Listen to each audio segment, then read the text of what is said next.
Au fond de la forêt, un groupe d'hommes ignobles commence à se forcer violemment sur deux femmes. Juste au moment où ils s'apprêtent à abuser de l'une d'elles, les hommes sont tous coupés en deux. Un chevalier imposant se présente sous le nom d'Arc et commente nonchalamment qu'ils étaient répugnants, alors il a opté pour une attaque surprise. Peut-être aurait-il pu se présenter avant de tuer les types, mais ça n'aurait pas été aussi stylé. Revenons un peu en arrière. Qui est Arc? Un jour, un homme en armure lourde s'est réveillé au milieu d'une forêt sans aucune idée d'où il est ni comment il y est arrivé. Il reconnaît son armure et ses armes comme des objets issus d'un jeu auquel il joue, incarnant un personnage qu'il a nommé Arc. Et comme tout semble bien trop réaliste pour être un rêve, il théorise qu'il doit être à l'intérieur du jeu. Arc teste l'étendue des capacités de son épée et découvre qu'il est sacrément doué avec. Il possède même des pouvoirs magiques pour compléter ses compétences de destruction. Apparemment, son personnage était un chevalier sacré avec des capacités de la classe prêtre. En d'autres termes, il est surpuissant, donc au moins, il n'aura pas de mal à s'en sortir dans ce monde. Mais il a un petit problème, cependant, et c'est le fait accablant que,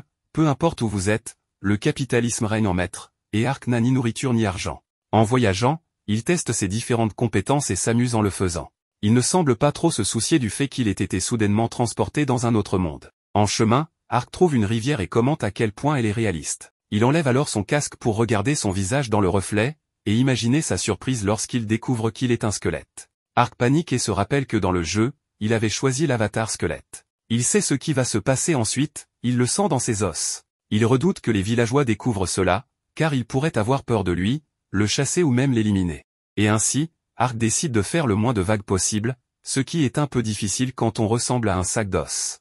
Il arrive d'abord à Luvirte, une ville-château. En se promenant et en observant les environs, il repère une auberge faubourg familière. Arc note que la ville a plus une ambiance médiévale qu'un style fantastique. Il passe ensuite par une ruelle et surprend une conversation entre un humain et une créature ressemblant à un elfe. En voyant les oreilles pointues de l'elfe, Arc s'excite. « Voilà du vrai fantastique !» s'écrie-t-il avec une étincelle dans ses orbites vides. En entendant son éclat, l'elfe couvre ses oreilles et disparaît rapidement, contrecarrant les plans d'Arc de la suivre. Malgré tout, il la cherche jusqu'à ce qu'il tombe finalement sur une guilde de mercenaires, un endroit où il peut accepter des quêtes en échange d'une récompense. Il entre, et son apparence attire immédiatement l'attention de tout le monde. Arc se dirige vers le réceptionniste et demande une licence de mercenaire pour pouvoir accepter des quêtes. Bien que l'homme pense déjà qu'Arc a un bon travail en tant que chevalier, il l'informe qu'il doit chasser 3 bêtes, monstres ou bandits avant d'obtenir une licence. Lorsqu'Arc s'éloigne, un autre homme s'approche du réceptionniste. Il commente que le chevalier semble confus et demande s'il va bien. Le réceptionniste lui dit de laisser Arc tranquille et suppose qu'il a probablement été forcé de devenir mercenaire pour s'occuper d'un enfant malade. Cela pousse l'homme à encourager Arc, et ce dernier s'amuse de leur conversation, concluant qu'on lui a déjà attribué une histoire tragique. Le chevalier se dirige vers la forêt pour aller chasser. Jusqu'à présent, il a déjà vaincu 2 sangliers. Il s'ennuie un peu, car il espérait en fait affronter une créature plus fantastique. Arc obtient bientôt ce qu'il veut lorsqu'il tombe sur un orc, et l'excitation monte à l'idée de finalement battre un monstre. Il frappe l'orc sans transpirer et, d'un coup net, tranche la bête en 2. Sur le chemin du retour vers la guilde des mercenaires, il tombe sur un groupe de bandits qui s'en prennent à des civils innocents. 2 femmes sont blotties dans un coin, terrifiées, tandis que les autres ont déjà été tuées par les bandits. Arc observe la situation à distance prudente et réfléchit sur la différence entre chasser des bêtes ou des monstres et tuer des humains. Il continue d'analyser la situation pendant que les bandits déchirent lentement la robe de l'une des femmes. Finalement, il ne peut pas simplement rester là et être témoin de cette cruauté sans agir. Arc décide donc de venir en aide aux femmes et anéantit tout le groupe de bandits avec son épée puissante. On pourrait tout aussi bien l'appeler One Slice Man. Les femmes sont très reconnaissantes d'avoir été sauvées et expriment leur gratitude avec insistance. L'une des femmes est Lorraine Lareya du Lavierte, de la famille Lavierte, et l'autre est son assistante, Rita. Rita lui demande s'il est un chevalier au service d'un seigneur. Arc ne peut pas répondre à cela, car dans le jeu, son personnage était maudit malgré son statut de chevalier sacré et est en quête d'un remède pour lui-même. Il leur dit plutôt de se couvrir, car leurs vêtements ont été déchirés par les bandits. Arc se charge ensuite de se débarrasser des corps des bandits en les brûlant, et pendant qu'il fait un barbecue improvisé, il se surprend de ne ressentir aucune culpabilité. N'a-t-il pas juste ôté la vie à d'autres humains? Peut-être est-ce parce qu'ils étaient des méchants? Il jette rapidement un coup d'œil aux femmes, et après s'être assuré qu'elles ne font pas attention à lui, il décide de piller les bandits. Avec cela, ils retournent ensemble en ville à Luvirte. Pendant qu'ils discutent entre eux, Lorraine fixe Arc avec de grands yeux, ce qui le rend nerveux. Arc se rend ensuite à la guilde des mercenaires pour présenter les corps du monstre et des bêtes qu'il a vaincus, choquant le réceptionniste qui ne pensait pas qu'il pourrait accomplir l'épreuve en une seule journée. Et ainsi, Arc obtient sa licence de mercenaire, ainsi qu'une pierre unique provenant de l'orque qu'il a battu. Pour célébrer ses triomphes de la journée, il mange et boit à sa guise. Mais où est-ce qu'il va stocker tout ça? La journée touchant à sa fin, Ark conclut enfin que tout cela n'est pas un rêve. Il est bel et bien un sac d'os dans un autre monde. Et malgré cette aventure intimidante, il ne peut s'empêcher d'anticiper les quêtes qu'il vivra le lendemain. Seona, une mère célibataire dévouée, se réveille à l'aube chaque jour pour travailler sans relâche pour ses 2 enfants, Marka et Elina. Inquiète pour le bien-être de sa mère, Marka rédige une demande d'emploi pour chercher de l'aide. Ark répond à cette demande et accepte d'accompagner quelqu'un pour récolter des herbes. Après être arrivé à Rata Village, la destination de la mission, Ark reçoit des indications du gardien pour se rendre chez Seona. Lorsqu'il frappe à la porte, Marka répond alors qu'elle et Elina prennent leur petit déjeuner. Dès que Marka rencontre Ark, elle est stupéfaite par sa carrure imposante. Il révèle qu'il a accepté leur annonce de travail du Mercenary Guild, la laissant momentanément sans voix. Un flashback révèle alors comment Ark a interagi avec la réceptionniste de la guilde, qui lui a conseillé d'être doux avec la cliente. Revenant au présent, Ark est invité à prendre du thé pendant que Marka demande s'ils peuvent commencer tout de suite. Ark accepte, et Marka se prépare pour la tâche à accomplir. Pendant leur voyage pour récolter des herbes, Ark informe Marka qu'ils devront protéger le village des sangliers aux crocs, qui ont causé des problèmes dans la région. Ark demande à Marka pourquoi elle est si pressée de terminer leur mission, ce à quoi elle confie que sa mère rentrera bientôt à la maison et désapprouverait leur travail. Elle exhorte Ark à garder cette information secrète vis-à-vis de sa mère et partage que son père est décédé l'année précédente, laissant sa mère élever seule la famille. Malgré les responsabilités supplémentaires, sa mère a pris le travail de collecte des herbes, et Marka est déterminée à l'aider de toutes les manières possibles. Ark est touché par la confession sincère de Marka et impressionné par sa détermination à soutenir sa famille. Il décide de l'aider à récolter les herbes, reconnaissant l'importance de la tâche et l'impact qu'elle aura sur la mère de Marka. Alors que Marka et Ark s'aventurent dans les champs à la recherche de l'herbe Kokora, Marka partage ses vastes connaissances sur la plante avec Ark, l'impressionnant par son expertise. Ils décident finalement de se diriger vers l'arbre Kobumi à proximité, mais leur progression est interrompue par des bruits dans les buissons. En enquêtant, ils découvrent un monstre vert blessé, doté de plusieurs queues. Alors qu'Ark tend la main pour aider, la créature mord son doigt. Cependant, au lieu de riposter, Ark utilise sa magie de guérison pour soigner la blessure du monstre. Fou de joie, la créature gambade autour d'Ark, le suivant de près. Marka suggère qu'Ark donne un nom à la créature, et après quelques réflexions, Ark opte pour le nom Ponta. Au village, un chasseur est visiblement troublé par une étrange vision qu'il a rencontrée dans la forêt, différente du sanglier au croc habituel qui rôde dans la région. Pendant ce temps, Seona arrive au village et apprend du gardien que Marka était parti pour la forêt en compagnie d'un chevalier. Pendant ce temps, Ark et Marka découvrent l'arbre Kobumi. Marka devient excité car l'arbre est en pleine floraison, mais sa joie est de courte durée lorsqu'un basilic géant surgit derrière l'arbre. Ponta semble agité autour de la créature, ce qui amène Ark à soupçonner qu'il s'agissait du même monstre qui avait causé la blessure de Ponta. Alors que le basilic se précipite vers Marka, Ark agit rapidement et la tire hors de son chemin. Il parvient à esquiver son souffle empoisonné et à analyser ses schémas d'attaque tout en repoussant ses griffes paralysantes et sa langue semblable à un fouet. Ark utilise ensuite son bouclier sacré de Teutate pour se protéger de l'attaque de pétrification du monstre. Il enchaîne ensuite avec son attaque puissante de jugement qui tranche le basilic en deux, le vainquant finalement. Alors que Marka exprime sa joie face à la mort du monstre et à la célébration inévitable des villageois, Ark demande qu'ils gardent les détails de leur rencontre secrète. Marka comprend et accepte de garder leur victoire sous silence. En inspectant de plus près, Ark remarque un anneau autour de la cheville droite du basilic qui disparaît quelques instants après qu'il l'ait remarqué. Il en déduit que les sangliers au croc, qui apparaissent près du village, étaient attirés là par le basilic. Comme pour confirmer cette théorie, un sanglier au croc apparaît devant eux, et Ark le neutralise rapidement. Il présente la carcasse du sanglier en cadeau au village, mais il revendique les crocs et la pierre unique comme paiement pour leur service.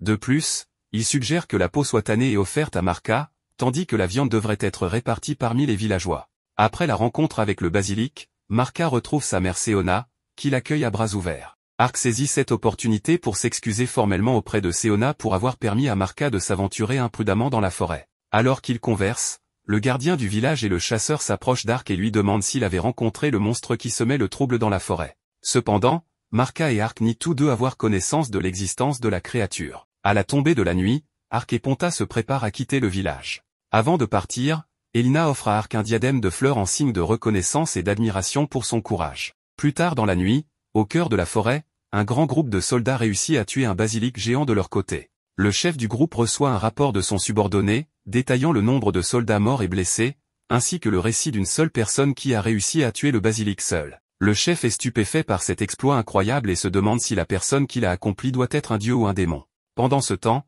Ark profite d'une soirée paisible dans sa chambre avec Ponta, envisageant de relever une quête plus difficile le lendemain. Une femme elfe marche seule dans les bois au milieu de la nuit. Elle réfléchit à son désir d'être plus forte que quiconque. Elle pense que l'accord entre les humains et les elfes comme elle n'est plus qu'une illusion à ce stade, et que les humains envahissent lentement les terres elfiques. Pour elle, il n'y a plus personne sur qui les elfes peuvent compter, alors elle doit devenir une guerrière suffisamment puissante pour aider sa race opprimée. Pendant ce temps, Ark s'habitue à accomplir des quêtes simples pour couvrir ses dépenses quotidiennes. Dans cette grotte, un groupe de bandits est vu en train de fuir, terrifié, alors qu'Ark les poursuit. Il achève les bandits avec facilité, pensant à quel point il est agréable de compléter des quêtes simples pour couvrir ses dépenses quotidiennes. En examinant la scène, il trouve le trésor des bandits et prend un peu de butin, mais son attention est momentanément attirée par quelques caches dans un coin. Il les ignore rapidement, sans trop y réfléchir. Ailleurs, il est révélé que la récente attaque contre Lorraine était en réalité une tentative d'assassinat ratée, ordonnée par Lord Diant. Diant, en apprenant que le plan a été contrecarré par un simple mercenaire, est à la fois choqué et furieux. On découvre également que Diant est derrière la récente montée en puissance des monstres dans les terres sous le contrôle de la famille de Lorraine. Son allégeance est avec le prince de l'Est, Dakaret, tandis que la famille de Lorraine est soutenue par le prince secte de l'Empire occidental. L'objectif ultime de Diant semble être la déstabilisation du royaume en préparation d'une guerre imminente. Cependant, ce qui préoccupe le plus Diant, c'est de s'assurer que son commerce illégal d'esclaves fonctionne sans encombre. De retour dans la grotte, Ark est soudainement attaqué par une mystérieuse femme. Elle bouge avec une telle vitesse qu'Ark ne peut pas dire si elle est une survivante des bandits ou quelqu'un d'autre. Lorsqu'il aperçoit son visage, il la reconnaît comme l'elfe qu'il avait vu auparavant. La jeune elfe exige qu'Ark lui rende les enfants qu'il a pris, mais il est complètement déconcerté par son accusation. Il essaie de lui expliquer qu'elle doit faire erreur, mais elle reste méfiante et se prépare à le frapper. Cependant, elle arrête son attaque dès qu'elle remarque Ponta, la créature spirituelle qui accompagne Ark. Elle reconnaît Ponta comme un être rare, généralement prudent et peu enclin à se lier avec les elfes ou les humains. Ark explique que Ponta le suit depuis qu'il l'a aidé à se rétablir, ce que l'elfe prend comme un signe d'honneur. S'excusant pour son attaque, elle informe Ark qu'elle est en mission pour traquer des bandits qui capturent des elfes. Ark se rappelle les cages qu'il avait vues plus tôt et en comprend le sinistre but. Curieux, Ark demande pourquoi les elfes sont chassés, et elle lui révèle que les elfes sont très prisés sur le marché des esclaves. Il lui propose son aide, mais elle refuse, affirmant que c'est une affaire que les elfes doivent gérer eux-mêmes et qu'elle ne demanderait jamais l'aide d'un humain. Elle s'éloigne, mais Ark n'est pas découragé. Il se dit que cela doit être l'une de ces quêtes d'événements où il est d'une belle elfe. Le lendemain, Ark est informé par le greffier de la guilde de la partie de la forêt où résident les elfes, et il part à la recherche de la jeune fille. Alors qu'il s'enfonce plus profondément dans la forêt, Ark tombe sur un groupe de bandits pourchassant une jeune elfe. Observant à distance, il reconnaît le chef du groupe comme étant Udoran, le fils de Lord Diant. Udoran tourmente cruellement la jeune elfe et ordonne qu'elle soit jetée dans une charrette avec les autres captifs destinés à être vendus. Tandis qu'Udoran continue de harceler les captives, Ark a de plus en plus de mal à rester à l'écart. Juste au moment où il s'apprête à intervenir, l'elfe de la nuit précédente arrive sur les lieux, exigeant la libération des captifs. Les bandits, en voyant la valeur de la guerrière elfe, décident de la capturer elle aussi. Cependant, ils n'ont aucune chance contre elle, car elle les découpe avec une aisance déconcertante. Désespéré, Udoran, le fils de Lord Diant, menace de faire du mal aux jeunes elfes captives pour la contraindre. Son plan fonctionne, et les bandits commencent à harceler la guerrière elfe. Juste au moment où elle est sur le point de perdre tout espoir, Ark se téléporte instantanément derrière Udoran. Bien qu'il sache qu'il avait promis de ne pas s'immiscer dans les affaires des elfes, il lui dit qu'il est là pour aider. Ensemble, ils parviennent à vaincre les bandits. La guerrière elfe tente encore de refuser son aide, mais Ark prouve son utilité en libérant les jeunes filles des cages. Elle remarque ensuite que les filles portent des colliers qui drainent leur mana, et qu'elle n'est pas capable de les retirer ici. Cependant, elle est stupéfaite de voir qu'Ark utilise des sorts puissants pour à la fois retirer les colliers et soigner leurs blessures. Elle envoie alors un message par l'intermédiaire d'un oiseau pour que ses camarades viennent récupérer les jeunes elfes. Alors qu'ils se préparent à se séparer, les jeunes filles sont tristes de quitter Ark. Cependant, il les rassure en leur disant que si elles ont à nouveau des ennuis, il viendra à leur secours. La guerrière elfe trouve Ark très étrange, car elle n'a toujours entendu parler que d'humains barbares et dangereux. Elle est également très impressionnée par sa maîtrise des compétences magiques et se demande qui il est vraiment. Il se présente comme un simple mercenaire itinérant nommé Ark, accompagné de son compagnon de voyage, Ponta. Finalement, elle se présente à son tour sous le nom d'Ariane, une guerrière elfe, et remercie Ark pour son aide. Un messager ailé arrive à cet instant et informe Ariane qu'elle doit revenir immédiatement, car son groupe prévoit de secourir d'autres esclaves. Ariane demande alors à Ark, après avoir confirmé qu'il est bien un mercenaire, s'il accepterait de se faire engager immédiatement pour les aider dans leur mission. Au début, Ark hésite, se demandant si ses camarades pourraient avoir des préoccupations concernant sa présence. Ariane affirme que certains ne seront probablement pas ravis et que si c'était un autre humain, elle ne prendrait pas ce risque. Cependant, il a montré qu'il n'a aucun préjugé envers les elfes et qu'il a sauvé les enfants elfes. Même une créature spirituelle l'a accepté, ce qui montre qu'il est digne de confiance.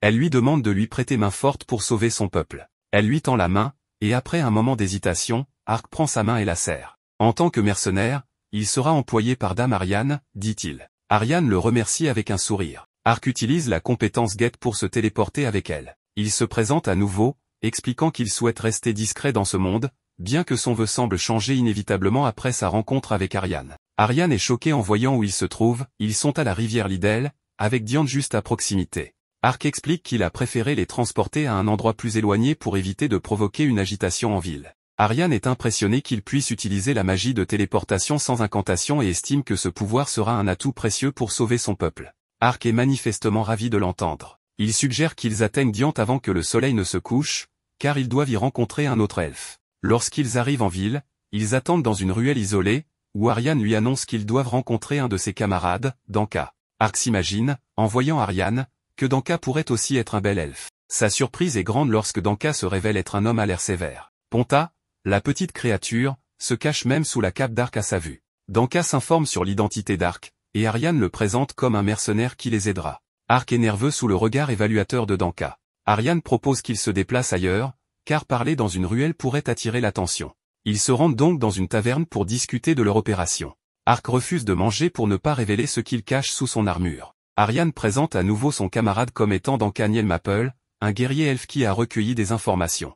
Ark remarque qu'Ariane porte également le nom Maple et lui demande s'ils sont apparentés. Elle lui explique que non, précisant que les noms elfes se composent du prénom, du nom du parent du même sexe, et du village d'origine. Tous deux sont donc citoyens de la ville de Maple, située dans la grande forêt du Canada. Ark interroge Danka sur ses investigations, mais Danka semble absorbé par la description des brochettes de bœuf de Goa, une spécialité de Diante, accompagnée de bière au miel, une autre spécialité locale. Après avoir goûté à la bière au miel, Danka affirme à Ariane qu'il se demande ce qu'est exactement Ark. Ark, dans son esprit, se demande s'il est considéré comme un objet maintenant. Ariane explique à Danka qu'Ark est un mercenaire qui est venu à son aide lorsqu'il combattait des chasseurs d'elfes dans la forêt. Elle l'a engagé pour les aider dans leur mission de sauvetage. Ark, encore une fois, transpire à grosses gouttes, se sentant incroyablement intimidé par Danka. Ce dernier remet en question la santé mentale d'Ariane, considérant qu'elle fait une erreur en engageant un mercenaire pour les aider. Elle affirme à son camarade qu'Ark n'est pas un mercenaire ordinaire et qu'il peut utiliser la magie de téléportation. Ark précise qu'il y a tout de même des limitations à cela. Ponta, qui était caché sous l'armure d'Ark, fait alors son apparition, et Danka est surpris de voir une Ventu Vulpi. Ariane présente également Ponta à Danka, et la petite créature ferme les yeux de joie lorsqu'Ariane lui gratte le menton. Maintenant que Danka sait qu'Ark peut utiliser la magie de téléportation et qu'il est accompagné d'une créature spirituelle, il accepte l'idée de collaborer avec lui, reconnaissant que cela pourrait être utile. Ariane demande à Danka s'il a réussi à localiser leur base d'opération. Il confirme que oui, elle est située près du quartier des divertissements, où ils trouveront les elfes disparus. Cependant, il précise qu'ils devront attendre tard dans la nuit pour lancer l'opération de sauvetage, car même après la tombée de la nuit, la ville reste assez active. Ils décident donc d'attendre dans la taverne. Comme ils ne prendront aucune mesure avant la nuit, Ark annonce qu'il s'absentera pendant 1 heure pour régler quelques affaires. Ariane lui assure qu'ils l'attendront. Dès qu'Ark s'éloigne, Danka exprime sa surprise qu'Ariane fasse confiance à un étranger. Cette déclaration rend Ariane morose. Elle admet que sans l'aide d'Ark, elle aurait pu être capturée avant même d'arriver à Diante. Danka réplique qu'elle est peut-être trop confiante en sa propre force ou qu'elle a agi par impatience. Cela la rend encore plus abattue, et elle reconnaît qu'elle a échoué en tant que guerrière. Elle ajoute que sa sœur, Evin, aurait réussi. Danka ajoute qu'Evin aurait probablement gagné sans trop de difficultés, mais il précise qu'il ne sert à rien de faire des comparaisons. Selon lui, Ariane est déjà assez forte pour son jeune âge et, avec de l'expérience, elle sera un jour l'égale de sa sœur. Après cela, Danka demande à nouveau à Ariane s'ils peuvent réellement avoir confiance en Ark et elle confirme cela. Pendant ce temps, Ark vient de conclure un bon deal et pour fêter cela, il ne lésine pas sur les moyens et se met bien lui et Ponta, en mangeant de la bonne bouffe et en buvant de la bonne bière. Pendant ce temps, du côté des elfes captives, une des captives se met en colère et dit aux méchants qu'elle sait qu'un de leurs guerriers viendra les sauver et que tous les méchants mourront. Les hommes rient de ces paroles et se moquent d'elle. L'un des hommes tire les cheveux de la petite fille et lui lèche le visage. La nuit est finalement tombée. La lune brille dans le ciel sombre, et les rues de Diante sont enfin silencieuses. Ariane, Danka et Ark se préparent à secourir les enfants elfes. Alors qu'ils se dirigent vers leur destination, une autre personne les suit discrètement. En arrivant à l'endroit où les enfants sont retenus, ils voient des gardes à l'entrée. La porte arrière est également bien gardée, selon Danka. Il commente qu'infiltrer ce lieu sans se faire remarquer nécessitera du courage. Ark réplique qu'il en a bien assez, faisant une blague sur le ton léger malgré la gravité de la situation. Ariane lui demande s'il parle de courage, mais il répond que la situation est frissonnante. Alors qu'il se concentre à nouveau sur l'opération, Ariane exprime ses inquiétudes, les gardes finiront par les repérer. Une fois les elfes libérés, les ennemis qu'ils croiseront ne survivront pas. Elle demande à Ark s'il peut les téléporter à une petite fenêtre au 2e étage du bâtiment. Il répond que cela ne posera aucun problème. Il suggère de reculer pour éviter que la lumière de son sort n'attire l'attention des gardes. Ark leur dit que ce n'est pas nécessaire et leur demande simplement de poser leurs mains sur lui. Ils s'exécutent, et ils se retrouvent sur le toit du bâtiment. Ariane, impressionnée par la téléportation à courte portée, se demande ce qu'est réellement Ark. Danka, lui aussi impressionné, admet que c'est une technique remarquable. Ariane ouvre la fenêtre et constate que personne n'est à l'intérieur. Il devrait pouvoir entrer sans être repéré. Cependant, un problème surgit, la fenêtre est assez petite, et même Ariane, qui est de taille modeste, a du mal à s'y glisser. Ark et Danka détournent le regard pendant qu'elle essaie de passer. Une fois à l'intérieur, les deux hommes se téléportent simplement dans la pièce. Ariane leur fait remarquer qu'ils auraient pu lui dire que c'était une option, ce qui aurait facilité son passage. Ark tente de la rassurer en disant qu'ils ont détourné les yeux, mais Ariane lui ordonne de s'efforcer d'oublier cette scène. Le chevalier, persistant, ajoute que avoir une poitrine et des cuisses généreuses n'est pas une honte. Danka, impatient, leur dit d'arrêter de plaisanter et de se remettre à la mission. Il commence à explorer l'intérieur du bâtiment. En ouvrant une porte, il découvre des hommes morts, apparemment éliminés par quelqu'un. Chaque homme a été tué d'un coup porté à la gorge, et le sang est encore frais. Danka conclut que quelqu'un d'autre est déjà passé par là. Ils ne sont pas les seuls à s'infiltrer ce soir. Ariane propose de retrouver les elfes capturés au plus vite, car ils ne savent pas si cet autre intrus est un allié ou un ennemi. Danka suggère de se séparer pour continuer la recherche. Ark utilise son sort de déplacement dimensionnel pour fouiller les pièces sans faire de bruit. En entrant dans une autre pièce, il réalise qu'il n'y a personne pour l'entendre de toute façon, car ils sont tous morts. Soudain, des kunai volent vers son visage, qu'il repousse aisément. C'est la personne qui les suivait plus tôt. Cette personne ne s'arrête pas là et attaque à nouveau Ark, mais le chevalier squelette bloque les coups avec son armure tout en observant son adversaire. Il s'agit d'un ninja. Ark remarque encore plus de détails et devient tout excité, c'est un ninja avec des oreilles poilues, ce qu'il trouve extrêmement cool. Le ninja lui demande comment il connaît l'existence des ninjas. Il ne sait pas quoi dire, à part qu'elle est très clairement une ninja. Elle lui répond qu'il n'est pas un intrus ordinaire. Ponta sort du dos d'Ark, ce qui amène la ninja à changer rapidement de ton. Elle dit que s'il est en compagnie d'une créature spirituelle, elle doute qu'il ait de mauvaises intentions. Ark ne comprend pas exactement pourquoi, mais il semble qu'elle ait réalisé que tout cela est un malentendu. Elle lui demande s'il est là pour libérer les filles elfes capturées. Ark lui demande si elle est là pour la même mission, mais elle répond que non.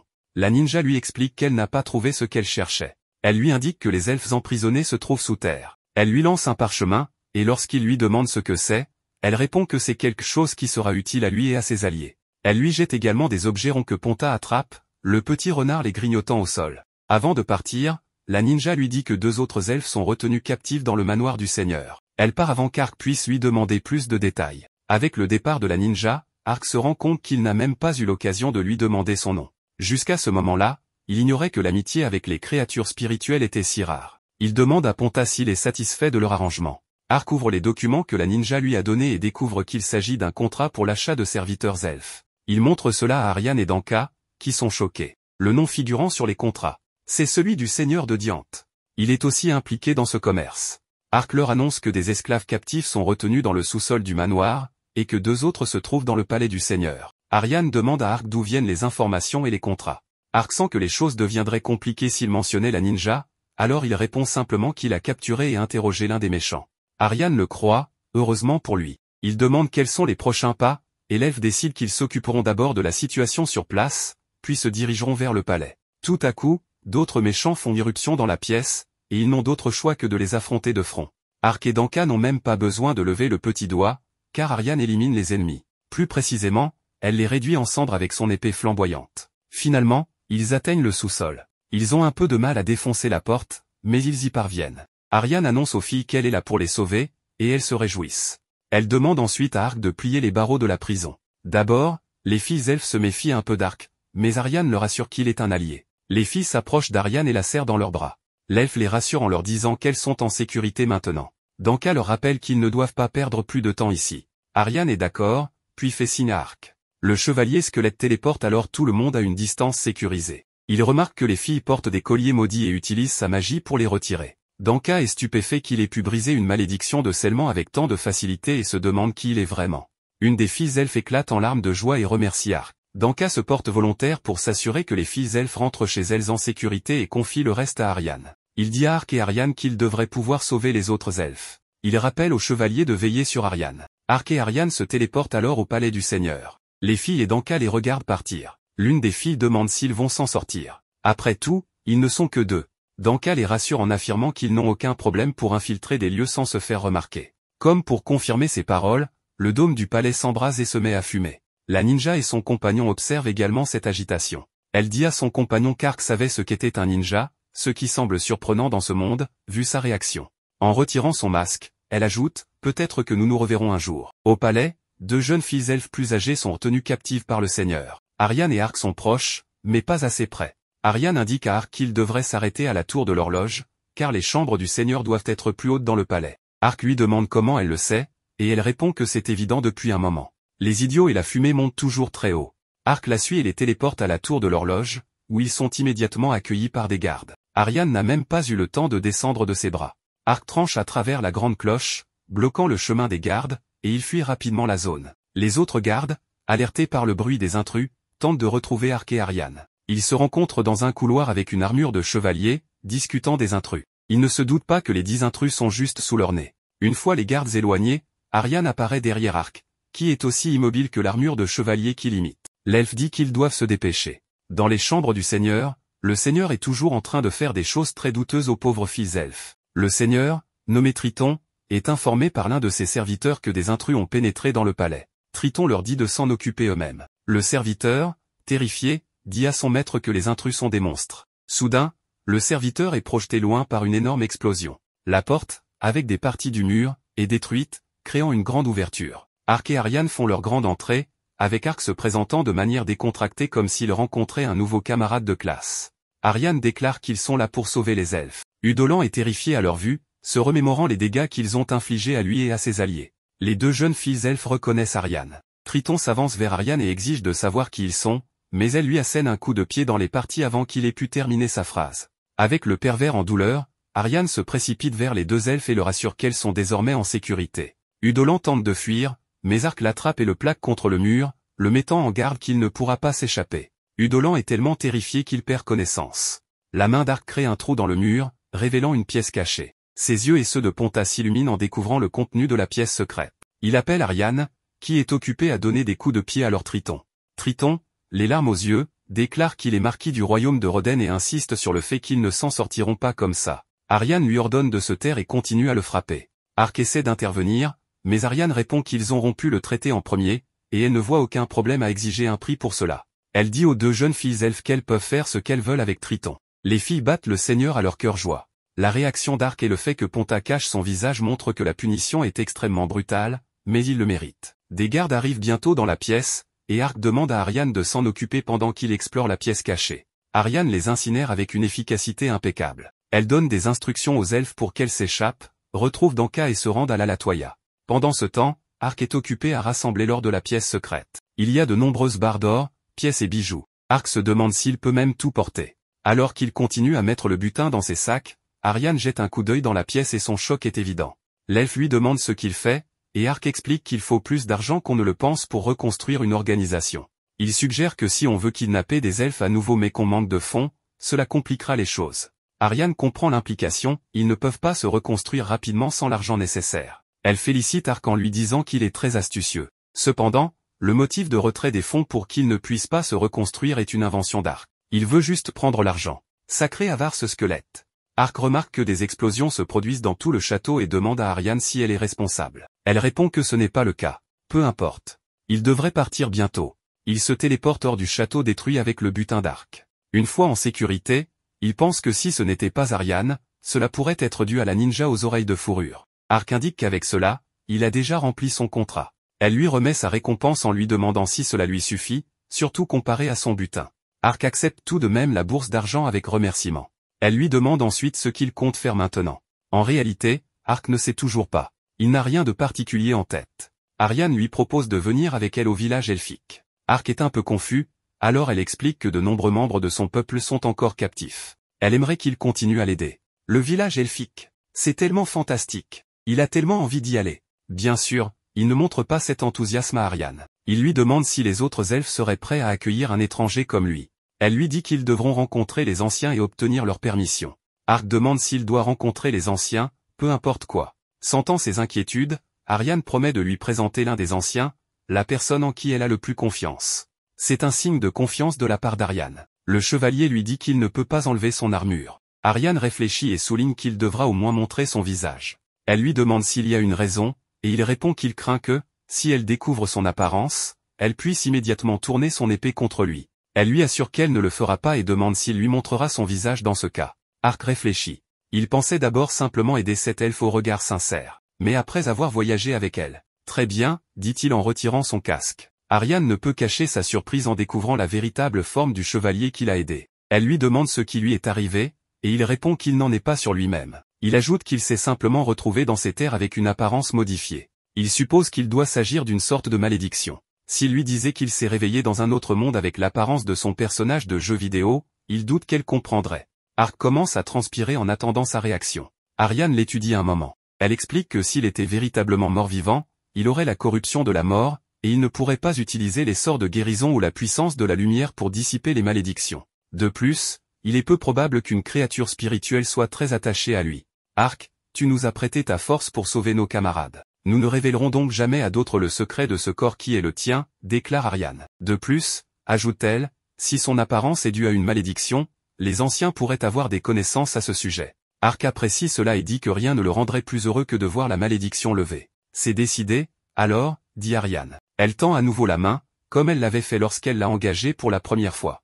Elle décide de se présenter à nouveau Ariane Glenimaple, guerrière elfe de la Grande Forêt du Canada. Je m'appelle Ark. Je suis en voyage pour briser cette malédiction, répond-il en lui serrant la main. Il ne fait pas encore jour, et ses perspectives restent incertaines, avec seulement la lumière de la lune pour l'éclairer. Mais j'ai décidé où je vais aller à partir de maintenant, pense Ark en suivant Ariane. À Olave, la capitale du royaume de Roden, le roi Carlon d'Elfrier Roden Olave demande qui est responsable de l'affaire impliquant le marquis de Dianto. Le premier prince, secte Rondal Carlon Roden Sadier, indique qu'il y a des rumeurs selon lesquelles les elfes seraient responsables. Le deuxième prince, Dakaré Sissier Carlon Roden Veutran, claque de la langue. Le roi demande au premier prince ce qui rend les rumeurs dignes d'intérêt. Le prince explique que le marquis Dianto a violé le traité en capturant des elfes et en les vendant à l'Empire oriental. Étant donné cette rumeur précédente, cela semble logique. La deuxième princesse, Yuriana Merol Melissa Roden Olave, est surprise d'entendre cela. Dakaré considère que cela ressemble à des rumeurs sans fondement et demande à Secte s'il a des preuves. Secte réplique que Dakaré semble défendre le marquis. Dakaré se met en colère et frappe la table. Son frère ne devrait pas entacher la noblesse du royaume avec de simples rumeurs. Le roi prend le parti de Dakaré et demande à Secte de ne pas condamner le marquis sans preuve suffisante.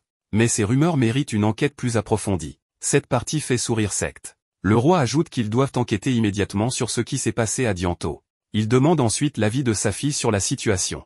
Yuriana partage qu'elle a également entendu les rumeurs. Si elles sont vraies, cela signifierait non seulement une rupture du traité avec les elfes, mais pourrait également accroître les tensions avec d'autres nations. Ils doivent découvrir les faits le plus rapidement possible et organiser une rencontre avec les elfes. Si les elfes cherchent à se venger en interrompant leurs arrangements avec l'Imbult, Secte sait où sa sœur veut en venir et complète sa pensée. Le royaume serait tenu responsable par les autres pays. Yuriana est d'accord avec cette évaluation.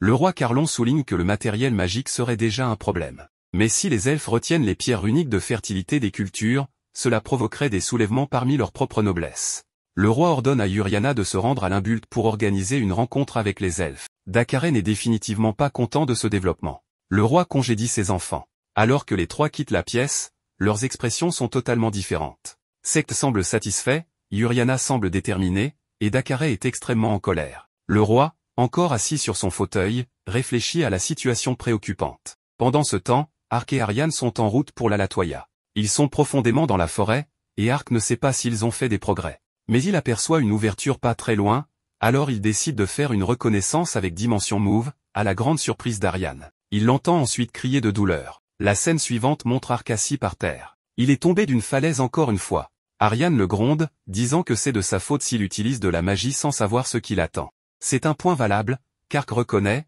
mais il a trouvé quelque chose de cool, une rivière. Ariane remplit sa gourde, et Ark attrape un poisson. Il décide apparemment de se reposer là pour la journée. Il fait nuit, Pontador, Ark fixe le feu, et Ariane parle à l'oiseau messager. Grâce à lui, ils apprennent que Danka et les elfes qu'ils ont sauvés sont en sécurité en route vers l'Alatoya. Ariane regarde le visage endormi et mignon de Ponta lorsqu'Ark lui demande s'ils sont loin de l'Alatoya. Elle répond que ce n'est pas très loin. Encore 2 nuits et ils devraient y être. Son ventre gronde alors, interrompant leur conversation et la mettant mal à l'aise.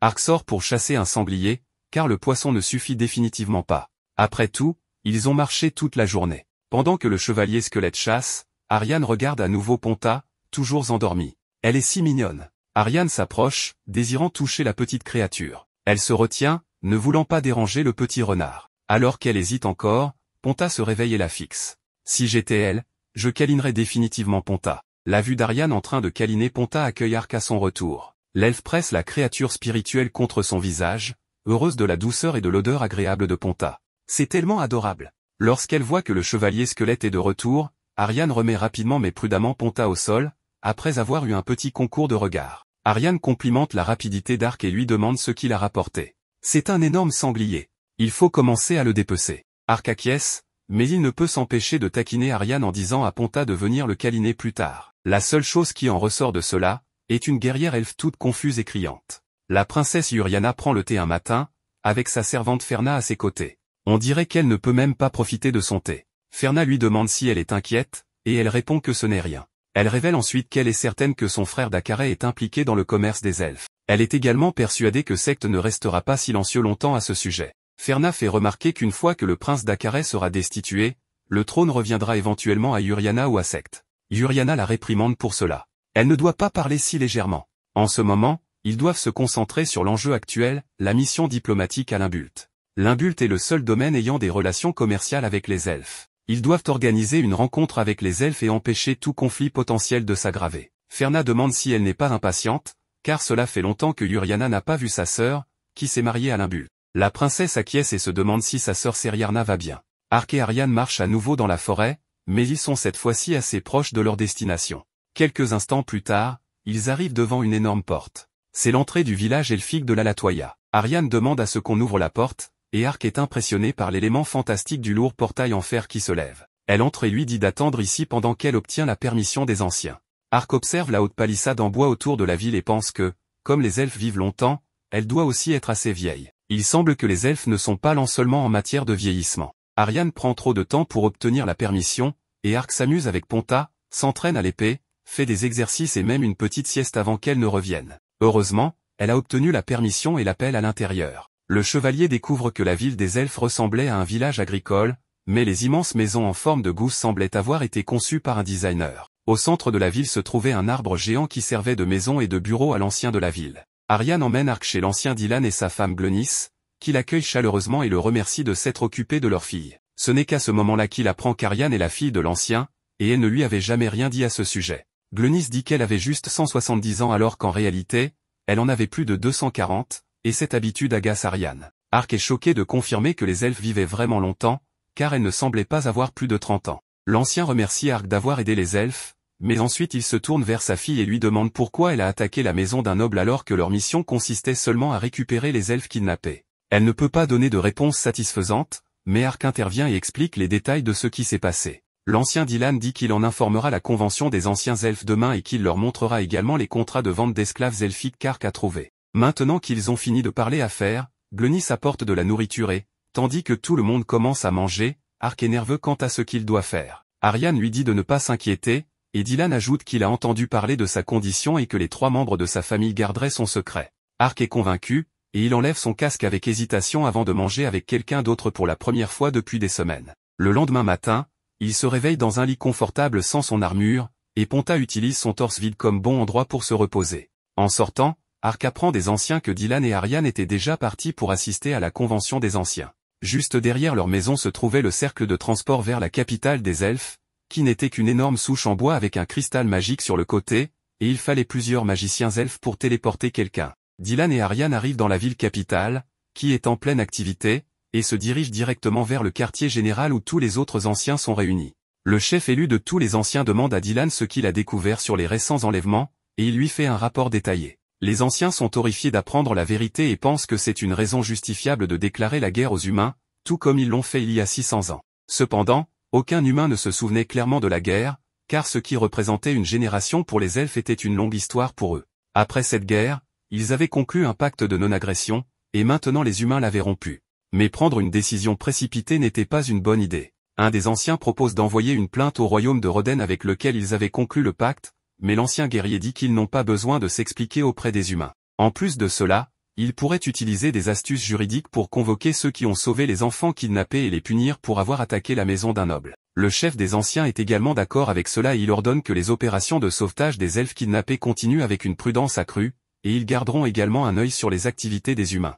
En revenant de la réunion, Ariane se sent coupable de ses actions imprudentes qui ont compliqué leur position, mais Dylan la rassure qu'elle a bien fait de sauver leur peuple. Il commence ensuite à parler d'autre chose, et Ariane apprend que sa sœur aînée, obsédée par le combat, allait bientôt se marier. Elle est choquée d'entendre cela et ne peut même pas imaginer sa sœur avec un homme, quand Evelyn, la sœur dont elle parlait, la plaque soudainement et commence à la câliner, ignorant leur père. Après qu'elle ait eu sa dose de câlin, Evelyn dit qu'elle est fière d'Ariane pour avoir sauvé tant d'elfes. En entendant ces mots, Ariane ne se sent pas mieux, car sa sœur était l'une des meilleures guerrières des elfes et Ariane souffrait d'un complexe d'infériorité en se comparant à un génie. Elle change alors de sujet et lui demande des détails sur son mariage, et Evelyn lui demande si elle aime quelqu'un.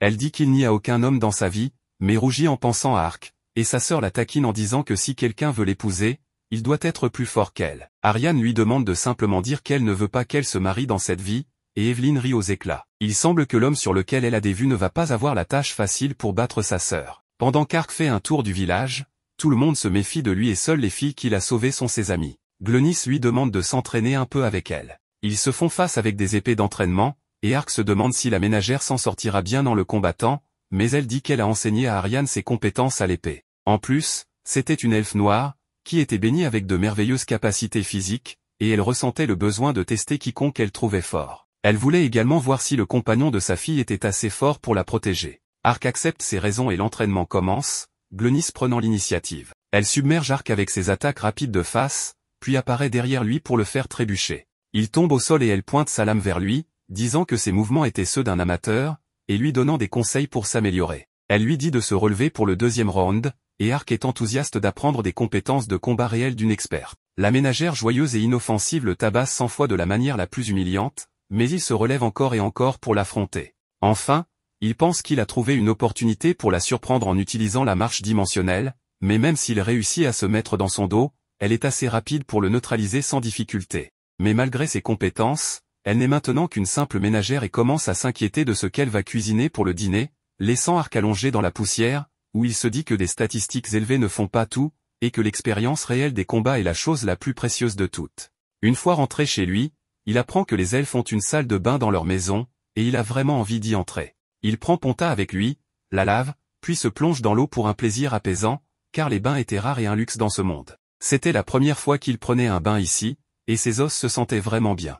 Alors qu'il profite de son bain avec son animal, l'insoupçonnée Ariane est aussi rentrée à la maison, et elle se dirige vers la salle de bain sans vérifier si quelqu'un était déjà là. Comme par hasard, il n'y a pas de porte aux salles de bain, parce que qui se soucie de l'intimité? Elle est choquée de voir un squelette dans sa baignoire et n'écoute pas Ark, qui essaie de lui dire que c'était lui, et le projette au loin. À la table du dîner, ils sont tous les deux embarrassés parce que l'autre les a vus sans vêtements, mais cela ne devrait pas importer à Ark puisqu'il n'a rien à cacher. Ensuite, Dylan arrive et commence à parler avec Ark de ce que les anciens ont décidé. Ils voulaient l'embaucher pour aider Ariane à sauver les elfes kidnappés. De plus, comme il n'avait pas beaucoup d'argent pour payer quelqu'un d'aussi riche que lui, ils ont décidé de lui offrir en échange des informations précieuses qui pourraient l'aider à lever sa malédiction. Dylan lui dit qu'il y avait une source chaude près de la couronne du Seigneur qui était censée lever toutes les malédictions des personnes qui s'y baignaient. Ark lui demande ce qu'était la couronne du Seigneur, et l'elfe lui raconte une longue histoire sur le fait qu'il existait de nombreux types de créatures semblables à des dragons dans le monde, et les plus puissants d'entre eux étaient les seigneurs dragons. La couronne du Seigneur était un type rare de grand arbre qui poussait là où un seigneur dragon s'établissait, et une grande variété d'esprits vivaient à l'intérieur et autour de lui, conférant à ses feuilles et ses fruits des capacités miraculeuses. Mais c'était aussi un endroit très risqué à pénétrer, car si quelqu'un dérangeait les esprits, il éveillerait la colère du seigneur dragon. Dylan ajoute qu'entrer dans la couronne du Seigneur est dangereux pour les humains, mais les elfes peuvent obtenir la permission des esprits pour y entrer, et ils peuvent arranger cela pour Ark aussi. Dylan lui demande si l'information est suffisante comme paiement, et Ark répond que c'est plus que suffisant. Mais allongé dans son lit, il se demande s'il était vraiment maudit. L'histoire qu'il avait racontée à tout le monde était l'information aléatoire de son personnage qu'il avait mise parce que c'était un jeu de rôle, mais il se demande si c'était vraiment vrai. Ensuite, Il pense que si c'était une malédiction, il pourrait se purifier en utilisant son sort anti-malédiction, qui était efficace contre les malédictions de rang moyen. Il connaissait des sorts plus puissants, mais ils endommageaient les morts vivants et il ne voulait prendre aucun risque. Ark décide donc de tester l'anti-malédiction sur sa main, et à sa grande surprise, le sort fonctionne et sa main se transforme en une main humaine. Il est choqué et s'exclame bruyamment, mais l'effet disparaît au bout de 5 secondes et sa main redevient un os. Ark essaie encore et encore parce qu'il a grandement besoin de sa main droite la nuit. Après avoir lancé le sort toute la nuit avec le même résultat, il est fatigué le lendemain matin. Lui et Ariane partent tôt pour la capitale du royaume de Rodan afin de retrouver les personnes dont les noms figuraient dans les contrats de vente des elfes. Il ne peut penser qu'à la nuit dernière il a confirmé qu'il était un squelette à cause d'une malédiction qui revenait sans cesse comme un ex toxique, peu importe le nombre de fois où il la purifie. Dès qu'ils sortent de la forêt, Ark est attaqué par des monstres libellules géantes près d'un lac et il s'enfuit terrifié. Ariane le sauve et l'emmène dans un restaurant où ils discutent de leur plan pour le lendemain. Elle lui dit que le moyen habituel pour atteindre la capitale était de prendre une carriole autour de la forêt, mais qu'il devrait simplement traverser la forêt pour y arriver plus rapidement. Une serveuse les écoute et leur dit de ne pas traverser la forêt car elle est dangereuse à cause d'une meute de monstres appelés les loups hantés. Ceux-ci étaient apparus récemment dans la région et attaquaient les gens, sans que les soldats ne fassent quoi que ce soit pour les aider. Ariane se perd dans ses pensées dès qu'elle entend parler des loups hantés, puis elle dit qu'il ne posait aucun problème pour eux. Il décide donc de traverser la forêt, et Ark lui demande pourquoi elle était si préoccupée après avoir entendu parler des loups hantés. Ariane lui explique que la fourrure de la queue des loups hantés était utilisée dans les voiles de mariage dans la tradition elfique, et que c'était le meilleur cadeau que l'on puisse offrir à une future mariée. Comme le mariage de sa sœur est proche, elle veut lui offrir ce cadeau. Les loups semblent également impatients de se faire couper la queue et les attaquent soudainement de tous côtés. Ark tranche un loup qui disparaît comme mon estime de moi chaque fois que je vois plus de 4 personnes me regarder. Il réalise que les loups étaient une illusion et même s'ils l'attaquent de tous les côtés, il est impossible de dire si l'un d'eux est réel. Il est débordé par leur nombre lorsqu'il se rappelle que les loups hantés étaient des créatures intelligentes qui attaquaient en meute, utilisant des clones illusoires sous la direction de leur chef intelligent pour affronter des adversaires plus forts. Tandis qu'Ark lutte, Ariane contrôle la situation. Alors qu'un groupe de loups l'attaque, elle utilise une boule de feu pour abattre une illusion, et quand il saute sur elle après cela, elle utilise des pics de terre pour en avoir un vrai parmi toutes les illusions. Ark est de nouveau rappelé qu'il n'a aucune expérience de combat, malgré ses statistiques si élevées que les morsures des loups ne font même pas une entaille dans son armure. Comme il ne peut pas se battre comme Ariane, il décide de s'en prendre au chef pour mettre fin rapidement au combat. Le chef les observe depuis une falaise tout souriant, en prenant de haut ses ennemis. Ark utilise la marche dimensionnelle pour se faufiler derrière lui, et lorsqu'il attaque le chef loup, celui-ci saute pour esquiver. Ark aperçoit le même anneau noir et rouge sur la patte du chef, comme celui qu'il avait vu sur le basilisque. Il décide donc de tester une théorie en restant immobile et en laissant le chef l'attaquer par derrière. Dès que le loup fait cela, Ark utilise une attaque de feu à travers sa cape, puis balance son épée pour ne trancher que l'anneau sur sa patte. Dès que l'anneau est brisé, le chef revient à lui, hurle et rappelle sa meute qui se précipite chez eux. Ariane grimpe pour voir ce qui se passe et elle arrive juste à temps pour voir l'anneau disparaître. Elle est choquée, mais Ark comprend ce qui se passe.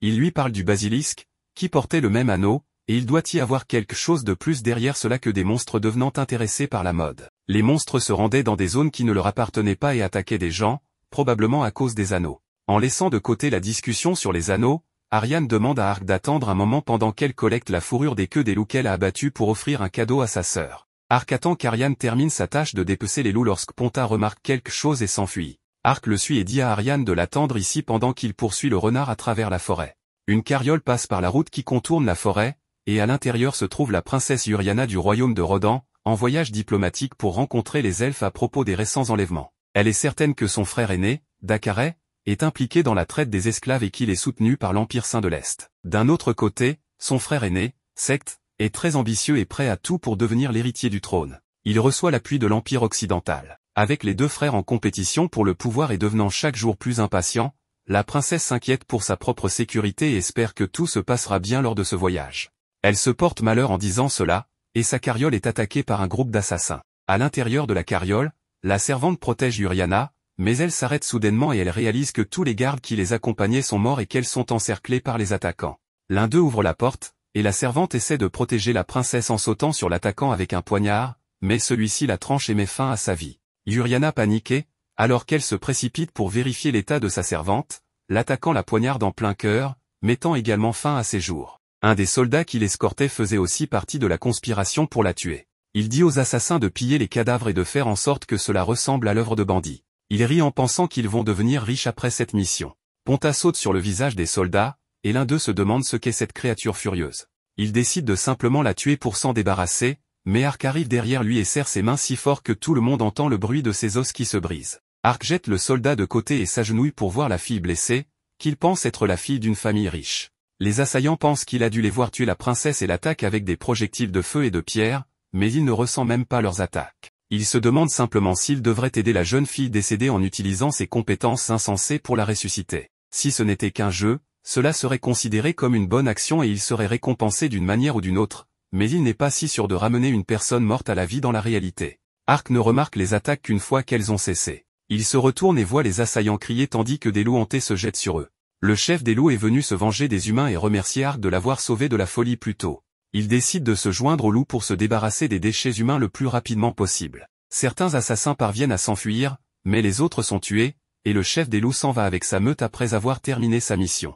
Maintenant que plus personne n'est là pour le voir, Ark décide qu'il est sûr d'utiliser sa compétence de très haut niveau appelée régénération, grâce à laquelle il ramène la princesse morte à la vie. Ark est heureux que sa compétence fonctionne, et il demande à Ponta de veiller sur la jeune fille pendant qu'il aide les autres morts. Il parvient à guérir la servante et certains soldats avec la même compétence, mais l'un d'eux est si grièvement blessé que la compétence ne peut rien pour lui. Ark fait de son mieux pour sauver tout le monde qu'il peut, et alors que la lumière éclatante de la compétence régénération emplit la zone, la princesse ouvre les yeux un instant, se demande si l'homme devant elle est un ange, puis s'évanouit à nouveau.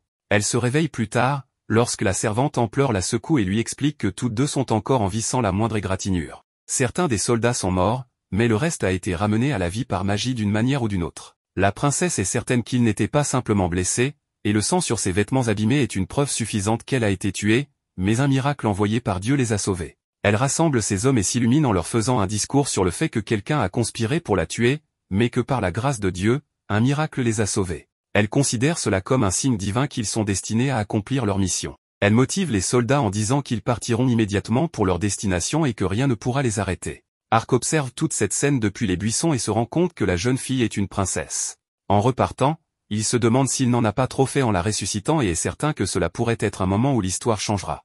Il revient vers Ariane et trouve qu'elle a terminé son travail et a collecté suffisamment de fourrure pour le voile de sa sœur. Elle lui demande ce qui s'est passé, mais il ne lui en dit pas grand-chose et affirme que ce n'était rien de spécial. Sur ce, ils reprennent leur voyage et atteignent le marché de la capitale lorsqu'une personne jette un homme sur Ark. Il se retourne pour voir un enfant entouré par plusieurs hommes, et alors qu'il l'attaque, elle enfonce ses doigts dans les yeux de l'un d'eux et provoque les autres en leur disant de venir tous en même temps. Ark pense qu'il devrait aider la pauvre fille, mais Ariane lui dit que ce n'est pas nécessaire. Elle a raison, car la jeune fille repousse facilement les hommes, ce qui impressionne Ark. Mais ensuite, la fille le regarde, et il est un peu inquiet qu'elle veuille se battre contre lui. Au lieu de cela, elle le salue poliment et lui dit que c'était agréable de le rencontrer à nouveau.